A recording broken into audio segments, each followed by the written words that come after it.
This is going to shock you. Scott does not like the original Thanksgiving meal. What? Now, wait a minute. No, I do. But I think there is something better. See, listen, that's what I mean. Which is leftovers. Oh, you do what's the go-to leftover? What's the thing you got to have? Well, it's all of it. But I think that extra day gives all the flavors time to come together and even get better. Something about leftovers. I like the original meal. Don't get me wrong. But the next day is special. He likes it better. Once the gravy gets in and congeals with everything. Would that be the same with pizza for you? I mean, really? I like day old pizza. Yeah. You know what's best the day after? Lasagna.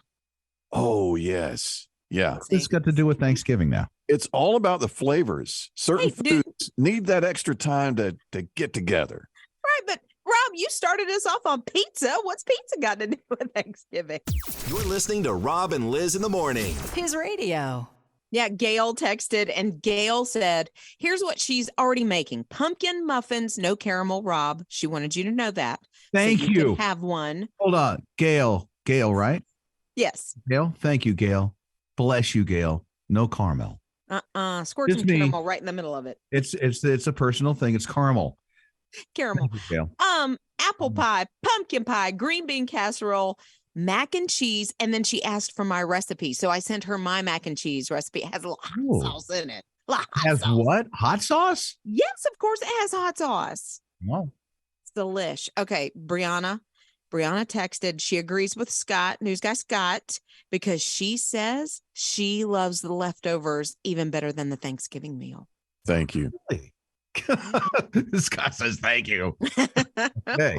So Aaron's here at 800-447-7234. What do you say, Aaron? Okay, so first off, I'm one of those weird people that doesn't like my food to touch. Like I have like it all has to be, I have to taste it individually. But leftovers are a different story altogether. What I do is I take the biscuit, like a Grand's biscuit or whatever, and then bit of everything and make a sandwich on it. So you do like a little bit of mashed potatoes and gravy, a little bit of stuffing, a little bit of turkey, and then just top it off with a tiny bit of cranberry sauce and then just mash it all together on the sandwich. And it is the best. So do you pour gravy all over the top of it? And how did this even start? No, I don't like gravy. I mean, I maybe if it's just a little bit mixed in with the mashed potatoes, but I usually forego that. But no, just a little bit of each thing. So it's not messy and you eat it like a sandwich. When you originally have the meal, nothing can touch, but leftovers, you mash it together. How do you do that? Yes. I don't ask. You're listening to Rob and Liz in the morning on His Radio. So some people are pre-preparing for their Thanksgiving meal. We heard from Jess, and she said something about fried cabbage, which I never heard of before in my life. I've heard of it. I just didn't know how to do it and never heard of it on a Thanksgiving table, though. I will tell you, Karen has a way to do the fried cabbage. She chops it, puts it in some bacon grease, and then salt and pepper. But at the end, she puts in apple cider vinegar. It must really spice it up. It must. I don't know what it adds extra to it, but sounds good. Some people just drink that stuff to lose weight. I know. So maybe it helps you lose weight. Maybe it does. You eat the cabbage, you lose weight. Makes sense. Open mic just came in from the My HISRadio app. By the way, if you have the app, there's the open mic. You can tap on that and literally it'll send us a message to His Radio right through the My HISRadio app. Google Play and the App Stores where you can download that. Okay, let's check into the open mic on the My HISRadio app. Good morning. I'm calling about the fried cabbage. You basically just take a head of cabbage, cut it up, put it in a pan with a little bit of oil. I use olive oil. Just stir it around and cover it, kind of let it steam, but it's also fried. That sounds nice. Yeah, and totally different than the way Karen does it. So I guess there's many different ways. Maybe somebody does dip it down into some solution, cover it with batter. I'm thinking I can go off to a fast food place, dump it in the fryer, and take it out. If they allow you to do that, sure. That's what I'm thinking. Bring the cabbage that you want to fry to a fish place like Long John Silver's and dump it in their fryer and see how it's going to taste. That'll work. Take somebody that can video that when you do that, Rob. I'd love to see it. You do need to get permission. You're listening to Rob and Liz in the morning. On his radio. Don't do it. I encourage you. Don't stop. Don't hit buy on the cart. Don't hit buy. Don't hit. Not yet. I'll tell you why. It's Rob and Liz in the morning, his radio, because I had no idea that if you forget or if you just pause at least, a couple of days before you hit buy on that thing you have in your cart on Amazon or whatever you're buying whatever online on, you could get an email when it's cheaper. Absolutely. I've done this. Yeah. I've actually done this several times for a couple of years. If you put things in your cart online and then you go away, like you said, for a couple of hours, a day or so, you'll get an email that says, hey, you left something in your cart. If you come back, we'll give you an extra 10% off. Come on. Yes. And so sometimes, depending on what you're ordering, it might be a couple of dollars. But if it's that big ticket item, the hack is to put it in your cart and walk away. And sit on it. Yeah. Until you get that follow-up email that says, come back. Because if you're buying a big ticket item, I mean, you could save $20, $30. Come on. And that's $20-$30. That is for somebody else's present. That's a quarter of a tank of gas. A quarter of a tank of gas? It's about with these prices. I mean, come on. Scott, I know Scott's done something like this. I remember it's happened to me by accident because I've gotten busy. Okay, I got to order a couple of things and I'll put it in the cart and then do some other things. And yeah, I'll get that email that says, hey, we noticed that you've left something in your cart. Go ahead and purchase now. We'll give you 10% off or 20% off or a couple of dollars, whatever. And I'm like, hey, so apparently that's a thing now. Wait, hold on. How long did you forget about it? How do you forget something in your cart? Talking days. Yeah. Days? It's not in a physical store. They're not going to run out to the parking lot and say, 10%, you come back. No, but to leave it in your cart like that and forget, how do you forget? I mean, really? It's just, in the cart, you kind of add a few items that you might need, not urgently, but, hey, my wife gives me a list of, hey, we need this. We're running low on that. I'll kind of start building that cart. And then I'll just forget about it. I forget about things. I thought I'm getting older. And then, hey, I'm getting paid extra for it. So maybe that's a good thing. I thought you walked away to the bathroom and forgot. It's like, no. They don't email you that quick. You're listening to Rob and Liz in the morning. On his radio. Bob is 29 years old, and he's the entrepreneur because he has, at 29 years old, Bob's Market, his own little grocery store. It's Rob and Liz, his radio. And so as Bob is working at the grocery store really hard, 29 years old, single guy, getting life started, he notices Rose, who's a 90-year-old great-grandmother, and she's coming through the line, and he notices there's nothing for Thanksgiving in her shopping cart. So he'd ask Rose what's going on, and he decided right then and there. He picked up the phone. He called his mom. Mom, sorry, Thanksgiving at the grocery store. So the guy put together a whole Thanksgiving meal in his grocery store for Rose and 11 other people. And Bob said, that is the best ever Thanksgiving I had. It started a tradition. 52 years later and 3,000 people later, he continues that tradition even today at Bob's Market. And he's 81 years old now, still doing it. It is so awesome that he saw the need and, didn't prepare for that day at all, but saw it and immediately did something about it. So he is getting older and it's getting a little more difficult for him to prepare the entire Thanksgiving meal, especially for that many people. So a local grocery store has come alongside and they're actually preparing the meal for them. Yeah. And he gets to be like king of Thanksgiving. Rob and Liz in the morning. His radio. Stay calm. Stay calm. It's the holiday. Stay calm. It's Rob and Liz in the morning. His radio. Sometimes like this Thanksgiving weekend, we are so looking forward to our family coming in. But at the same time, there's usually an aunt or a cousin. When are you going to get married?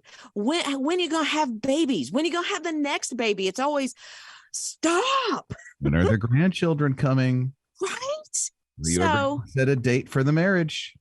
Yeah, right. Has he popped the question yet? Stress. Yes. My mom is coming tomorrow. She's going to ask my 21-year-old, is your relationship serious? When are you getting married? I'm like, Mom, you've got to. Yeah, Ma. Right. He's 21. Come on. So take a deep breath. There's ways we can calm down. Can everybody take a deep breath along with me? Okay. Change the topic. If the aunt says one of the babies coming, maybe you say, as we do in our house, how about them Braves? I knew it. I knew it was going to go right to a default ball team. Yeah. How about the Yankees, huh? Exactly. The Yankees had a very bad year. Can we just pick another thing? Does it always have to be baseball? Well, for me and my family, yes, but you can choose whatever you want to. What would you say then, Rob? No idea. I don't know. I need to think of something. Yes. Well, you got to think about it. How do you like that tree in my backyard? Have you seen that tree? See, that would be great. Anything, because then they're like a squirrel. They're like, huh? What tree? The tree right there. It looks good. Yeah. Okay, there you go. Rob and Liz in the morning. On His Radio. I'm feeling for this guy. I mean, he really thought through how he's going to propose to his lady. Got her on a boat. There are friends that are around. The cameras are up. And then on the bow of the boat, very front of the boat, he gets out the ring. And then the whole box slips out of his hand, bounces on the bow of the boat into the water. The guy immediately, as soon as it gets out of his hand, he watches it like in slow motion going into the water. He jumps straight in. I mean, he dives like he's off a high dive diving board. Almost did 3 somersaults and boom, lands perfectly. Thankfully, it was in the box floating. Oh, my goodness gracious. He was able to get it. The ring never fell out. He got back on the bow of the boat, got back on his knee, and she said yes. She better say yes after all of that. You know what? Heart thumping and pounding so hard. He's thinking, this thing's at the bottom of the ocean. There's no way I'm going to find this. Right? Literally seeing thousands of dollars go over the bow of the boat. Right? I mean, oh, my grief. $3,000-$4,000 ring the guy had. Oh, my word. Scott proposed on the beach. I'm wondering, Scott, what happened to your ring? Well, I was holding on to it quickly. That's why we didn't get in the water, because stories like that. But we were on the beach. So she said yes. Oh, good. So it all worked out well. We didn't lose the ring. Yeah, but I can imagine if you dropped the ring in the sand, you couldn't have been able to find it. My heart. Yeah, that's true about the sand. But my heart's racing just hearing about that ring going over the boat. Gosh. So tell me, what beach? It was Virginia Beach. Nice. Oh, so very sweet. Well. You had it all planned. I can see little Scooter just out there just planning the whole thing. That's Scott's nickname, by the way. Yeah, Scooter. sorry. So Scooter. Yeah. What'd you do? I mean, how'd you plan this out? Well, I wanted it to be a surprise factor. So instead of the restaurant getting all dressed up and doing that, we both like the beach, and I had the ring, and I kind of planned that out. And I just, we were going for a walk on the beach, and we just kind of stopped and got down on one knee, and there it was. How'd you know that was? I'm sure he did. Yeah. We shed some tears. I thought so. How'd you know that shock factor was great, because she did not, my wife had no clue it was coming. So that was great. How'd you know that was the spot that you're going to stop at? Or did you just randomly, you just thought, this is it? There was a little pre-planning, but that was, I knew we were going to the beach that weekend, and I said, okay, this is time. Yeah, but you said you went for a walk. Yeah. So did you just pick a random spot to stop, or what? Yeah, we just stopped and kind of sat down on the beach, had a blanket, and we were just talking. And so, the moment came, and I just pulled the box out and opened it up, and there we go. Rob and Liz in the morning. On His Radio. Evidently, this happens when you bring grandma to a Marvel movie in the theater. It's Rob and Liz, His Radio. Yeah, Cheryl is there, and she is totally into the Marvel movies. In fact, she's got a little notepad and a pen. Like, she wants to remember every single little detail, but it's not just so she knows what's going on. She is trying to relate to her 13 grandkids. So she's taking notes. She takes notes during all the Marvel movies. She found out that like all 13 like Marvel movies. And so she started watching some of them at home with one of the grandkids. Now she was at Wakanda Forever, I'm sure. So she's going to all these movies so that she can relate to them when they come over. So she can say, did you see what happened to T'Challa? You know, all these things.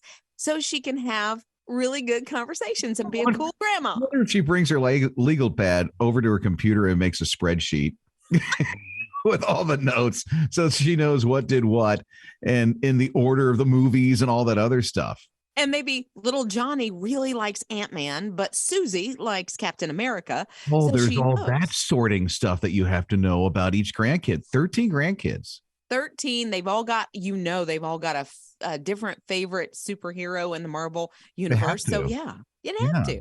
And then the favorite villain, and you know how all that goes. Yeah. Love her. Love Granny.